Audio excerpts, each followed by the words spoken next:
Greetings, wanderers of the night. I'm the Keeper of Tales, here to guide you into a world of dreams.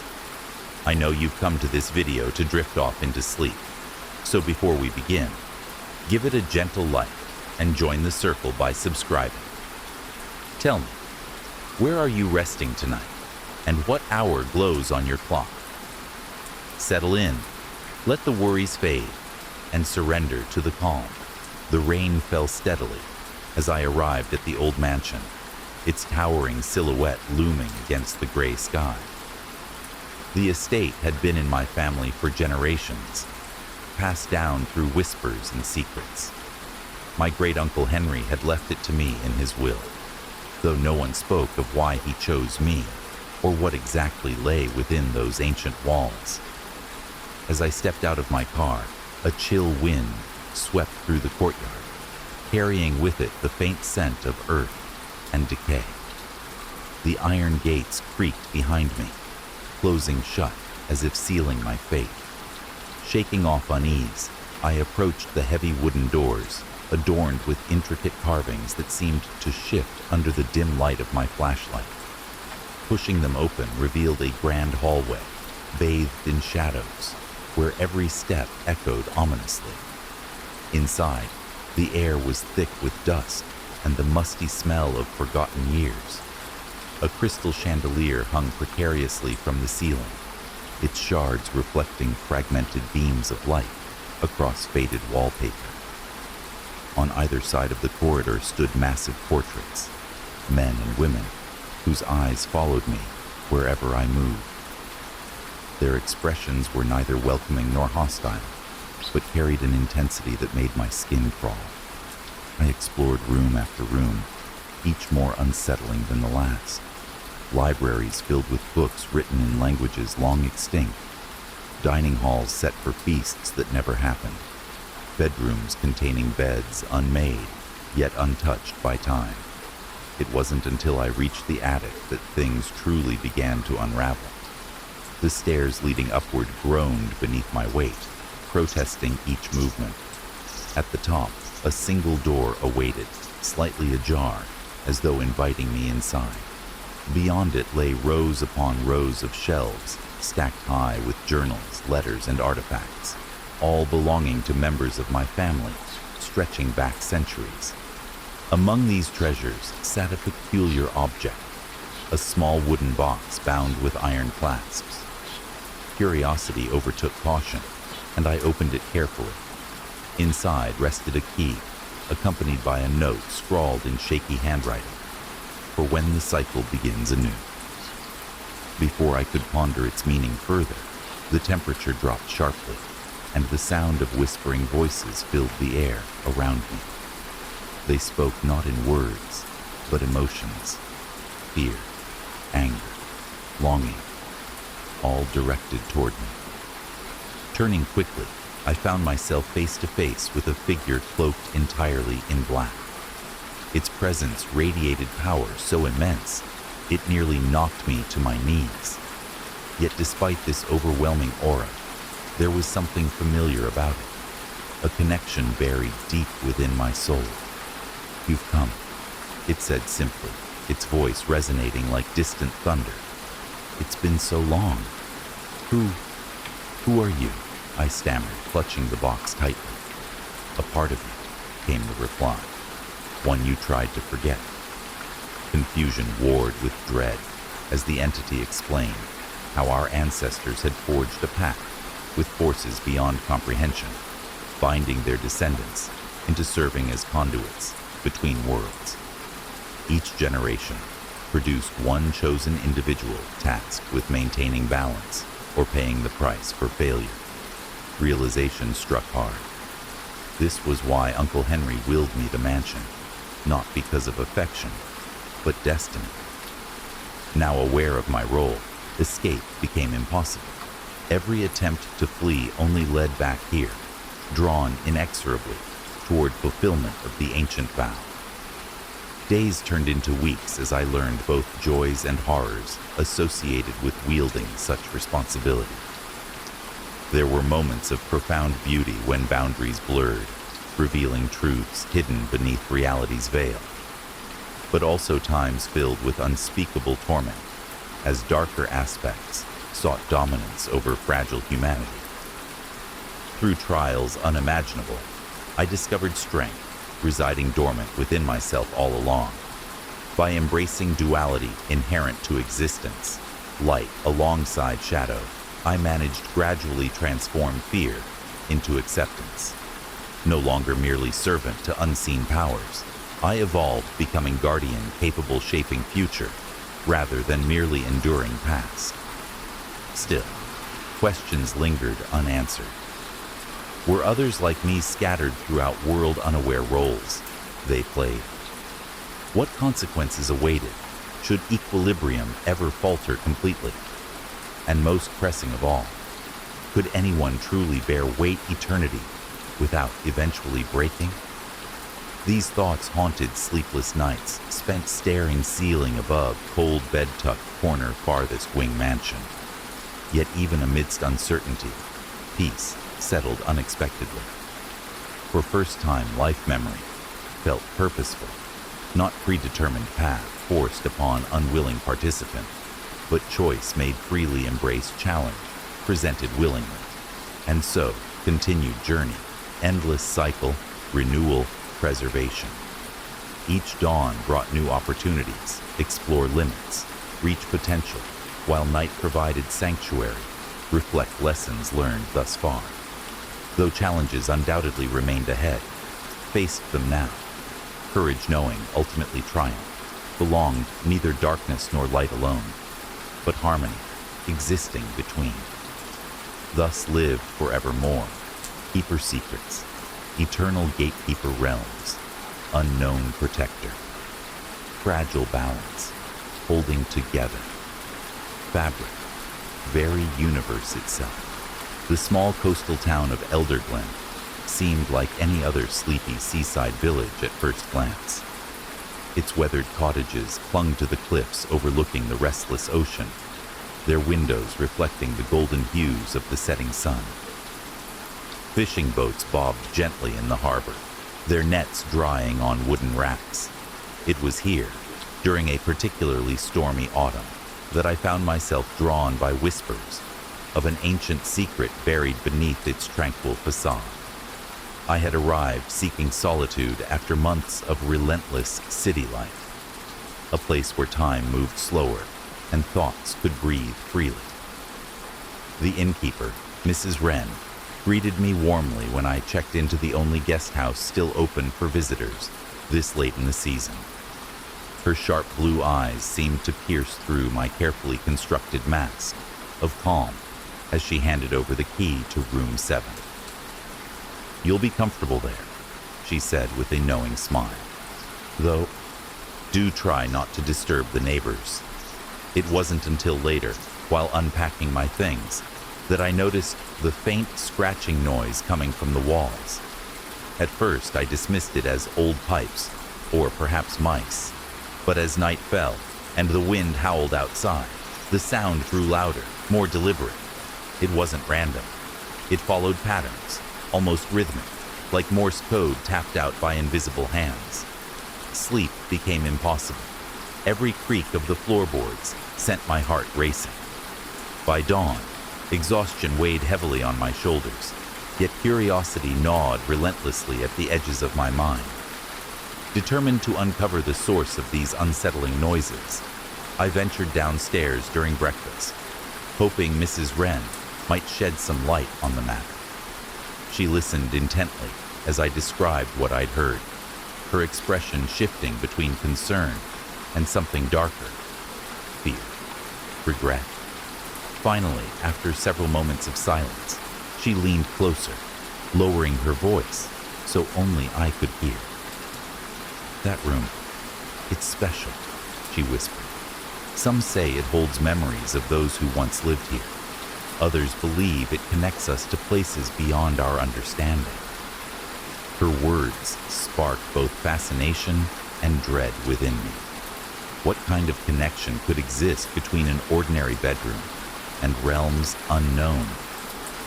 Over the next few days, I delved deeper into the history of Elderglen, visiting its library and speaking with locals whenever possible.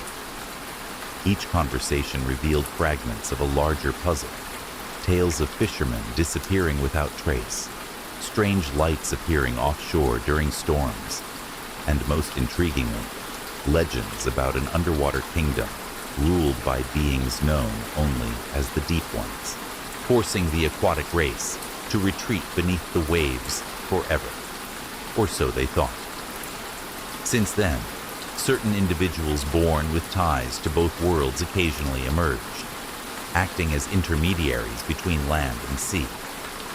These bridge souls, as they were called, possessed unique abilities, but carried heavy burdens alongside them. As pieces of this mysterious narrative came together, I couldn't ignore the growing suspicion that I, too, might play a role in this centuries-old drama. The scratches continued unabated, now joined by soft murmurs carried on the wind whenever I stepped outside. They weren't random sounds anymore. They formed phrases, questions directed specifically at me. Who am I? Why have you come? Do you remember? Desperate for answers, I returned to room 7 one evening, armed with flashlights, recording equipment, and unwavering determination. As darkness enveloped the room, the activity intensified exponentially. Shadows danced across the walls, taking shapes reminiscent of fish-like creatures with glowing eyes. A cold breeze swept through, despite all windows being firmly shut, carrying with it scents of salt water and seaweed. Then came the voice, not spoken aloud, but resonating directly inside my head. Welcome home, Bridge Soul. Panic surged through me initially, threatening to overwhelm rational thought. But slowly, amidst fear and uncertainty, clarity began to emerge. Memories long suppressed surfaced unbidden. Images of shimmering underwater cities, towering spires made of coral and pearl, and faces familiar yet alien staring back at me. I realized then that my presence here wasn't coincidental. I had been called back to fulfill a destiny intertwined with Elderglen's hidden past. Over subsequent nights, communication deepened between us, the entity residing within the walls and myself. Through visions and telepathic exchanges, I learned about responsibilities expected of me if I chose to embrace this heritage. Protecting fragile balance maintained between surface dwellers and deep ones meant safeguarding sacred sites scattered along coastline, ensuring neither side encroached upon territories reserved exclusively for others. Failure would result catastrophic consequences affecting entire ecosystems surrounding area. Yet acceptance carried personal sacrifices equally daunting. Once acknowledged publicly as Bridge Soul, normalcy vanished, permanently replaced. Purposeful existence dictated needs, greater whole, rather individual desires. Relationships severed, easily repaired. Trust earned, difficult maintained. Given nature duties, required secrecy, discretion, utmost importance. Despite mounting pressure weighing heavily upon shoulders, decision ultimately mine alone make. Could commit lifetime service protecting realm barely understood? Or turn away opportunity, gain wisdom, power unimaginable scale. Final revelation awaited final descent cavern system, located base nearby cliffside, accessible tide pool, revealing concealed entrance low tide. There awaited throne room swords carved directly living rock, adorned intricate carvings, depicting scenes harmonious coexistence humanity. Deep ones throughout history. Seated central pedestal figure cloaked flowing green robes, extending far below sight, waited patiently arrival. Child, spoke figure voice echoing chamber walls. You stand threshold, becoming legend, fulfilling prophecy foretold ages past. Choose wisely, path ahead. Carries weight, countless lives rests. Balance achieved, maintaining peace, two great civilizations. Step forward, accept mantle, leadership offered. Step back, allow cycle hatred, Vengeance continue perpetuity. Frozen moment, hesitation before stepping forward, accepting challenge presented. Instantaneous transformation occurred, consciousness expanding dimensions, previously unfathomable comprehension. Awareness shifted fluidity, water currents, subtle shifts, temperature salinity, informing decisions, benefit collective whole. No longer confined boundaries, singular perspective, gained appreciation, interconnectedness, everything existence. Thus began journey serving bridge, connecting disparate cultures, fostering mutual respect, cooperation, necessary, survival, thriving future generations. Though challenges remained, constant vigilance required detecting potential threats, arising either side divide, fulfillment derived, knowing contributed preservation, delicate equilibrium, preserving harmony, natural order world above, below waves, crashing endlessly, shoreline's beloved hometown, Elder Glen. The old lighthouse stood alone on the jagged cliffs, its weathered stones bearing the scars of countless storms. I had always been drawn to this place, a relic of a time when the sea held more mysteries than answers. My name is Claire, and I came here seeking solace after a series of personal losses that left me feeling adrift in my own life. Little did I know, the lighthouse would become both my refuge and my prison. It was late autumn when I arrived, the air crisp with the promise of winter. The caretaker, an elderly man named Mr. Hargrove, greeted me warmly despite the chill. "You're brave to take this job," he said as we walked through the creaking wooden door. "Not many can handle the solitude." His words lingered with me, though at the time I dismissed them as mere cautionary advice. The first few days were peaceful. The rhythmic pulse of the beacon provided a comforting soundtrack to my days, and the vast expanse of the ocean offered a clarity I hadn't felt in years. But it wasn't long before the whispers began. At first, they were faint, soft murmurs carried by the wind, indistinguishable from the natural sounds of the coast. Yet, over time, they grew louder, more insistent. They seemed to come from everywhere and nowhere all at once, echoing through the empty halls of the lighthouse. Each night, as I lay in bed, I could swear I heard voices calling my name, their tones urgent, yet distant. One evening, while exploring the lower levels, I stumbled upon a hidden room behind a loose panel in the wall. Inside, I found journals belonging to previous keepers, their entries growing increasingly erratic as the years passed. Some spoke of strange occurrences, lights appearing on the horizon where there should have been none, shadows moving along the cliffs during daylight hours. Others wrote of a presence within the lighthouse itself, something ancient and malevolent that watched and waited. Intrigued but unsettled, I decided to document my own experiences, hoping to make sense of what I was witnessing. That's when the visions started. I saw things out of the corner of my eye, figures cloaked in shadow, standing just beyond reach before vanishing into thin air. Footsteps echoed through the tower when no one else was there.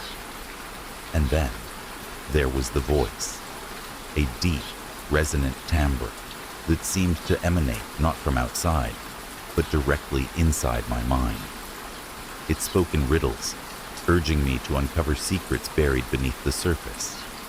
Driven by curiosity, and perhaps a touch of madness, I ventured deeper into the history of the lighthouse. One stormy night, armed with flashlights and determination, I descended into the forgotten basement. There, etched into the stone floor, were symbols unlike anything I'd ever seen. Complex patterns that pulsed faintly with an otherworldly glow. At the center stood an altar, its surface covered in dried seaweed and offerings of unknown origin.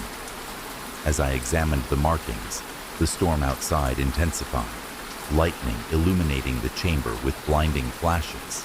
Suddenly, the ground trembled beneath me, and the air grew thick with an oppressive weight. The voice returned, louder now, commanding me to awaken the entity bound within the lighthouse. Panic surged through me, but before I could flee, the symbols flared brightly, releasing a wave of energy that knocked me unconscious.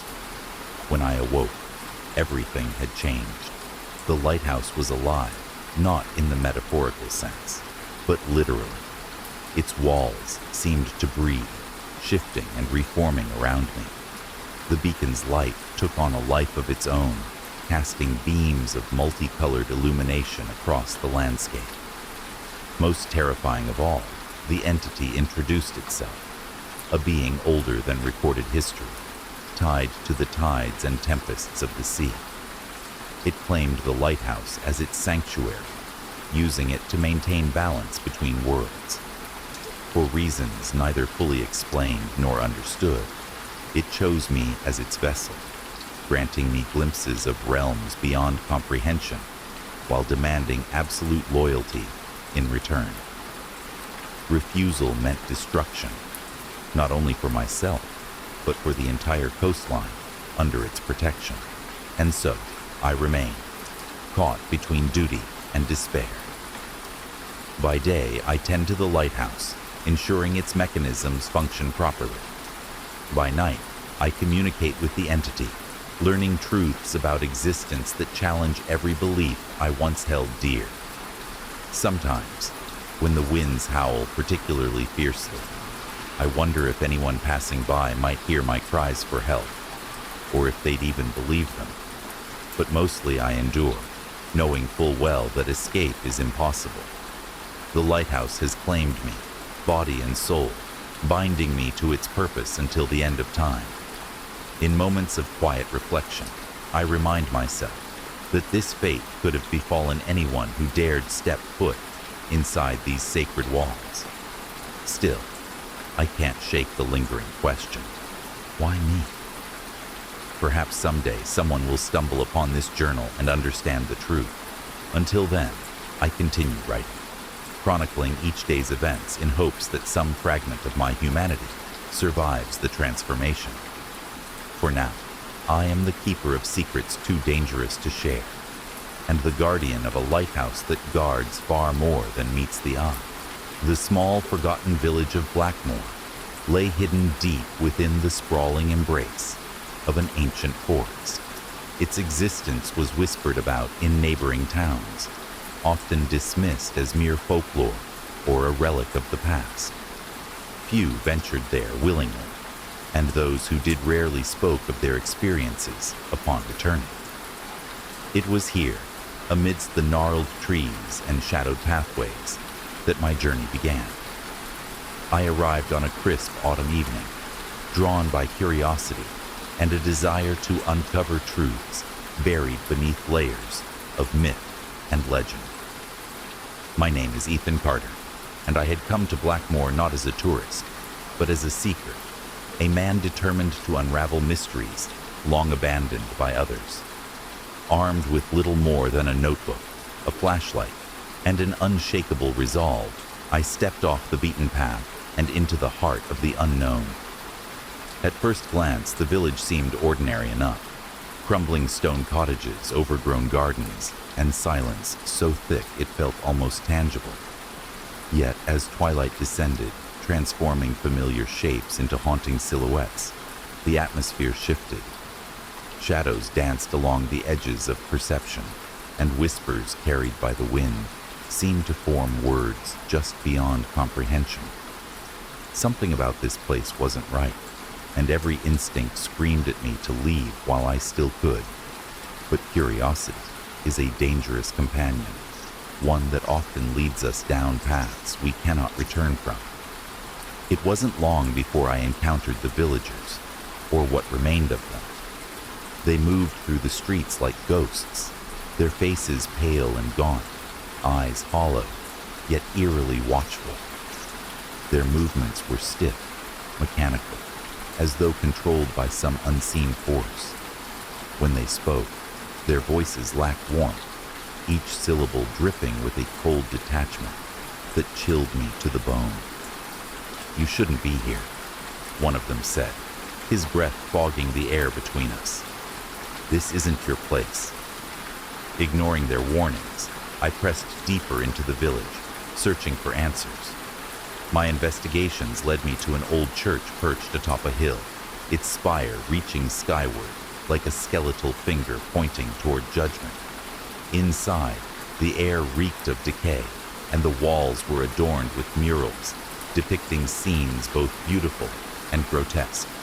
Angels fell from heaven, their wings consumed by flames, while demons rose triumphant, their forms twisted and monstrous. At the center of the nave stood an altar, upon which rested an ancient tome, bound in blackened leather. Its pages shimmered faintly, inscribed with symbols that pulsed with an otherworldly energy. As I reached out to touch the book, a voice echoed through the chamber, reverberating directly within my mind. "Foolish mortal, you dare disturb our sanctuary?" The entity introduced itself as Malakar, a being neither entirely divine nor wholly demonic, bound to the village by a pact forged centuries ago. In exchange for power and prosperity, the original settlers of Blackmore had offered their souls, and those of countless generations to follow, to serve as vessels for his will.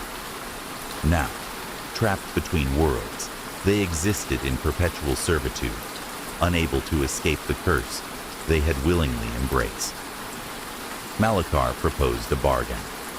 If I wished to break the cycle, I must prove myself worthy by completing 3 trials designed to test my courage, intellect, and morality.